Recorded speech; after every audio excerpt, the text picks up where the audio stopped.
Bashundhara city complex থেকে ঈদের কেনাকাটার খবর জানাচ্ছেন সহকর্মী সুকন্যা আহমেদ। সুকন্যা, শেষ সময় ঈদের কেনাকাটা কতটা জমজমাট দেখছেন জানাবেন, আর ক্রেতা বিক্রেতারা কি বলছেন? মনি, সকাল থেকে বসুন্ধরা সিটি শপিং কমপ্লেক্সে আমি রয়েছি এবং যেমনটি দেখেছি যে একদম রমজানের শুরু থেকে যে ভিড়টি ছিল চাঁদ রাত উপলক্ষে সেই ভিড়টি নেই, তবে দুপুরের পর থেকে কিন্তু মোটামুটি ক্রেতা সমাগম রয়েছে বসুন্ধরা সিটি শপিং কমপ্লেক্সের প্রতিটি শোরুমে।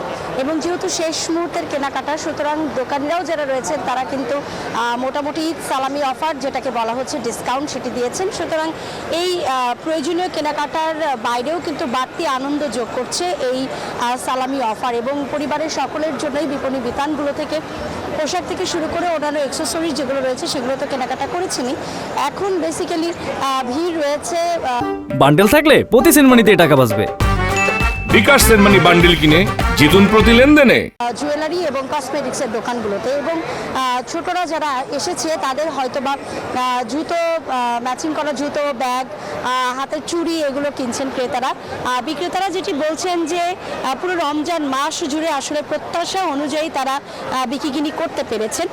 চাঁদ রাতের এই আজকের দিনে মধ্যরাত পর্যন্ত আসলে দোকানগুলো খোলা থাকবে, এবং যারা বিক্রেতারা রয়েছেন তারা কিন্তু বলছেন যে ক্রেতাদের সাধ্যের মধ্যে তারা আসলে তাদের পছন্দের পোশাকটি তাদের হাতে তুলে দেওয়ার সর্বাত্মক চেষ্টা করছেন, এবং ক্রেতারাও খুশি তাদের পছন্দের পোশাক এবং অন্যান্য অ্যাক্সেসরিজ যেগুলো রয়েছে সেগুলো কিনতে পেরে।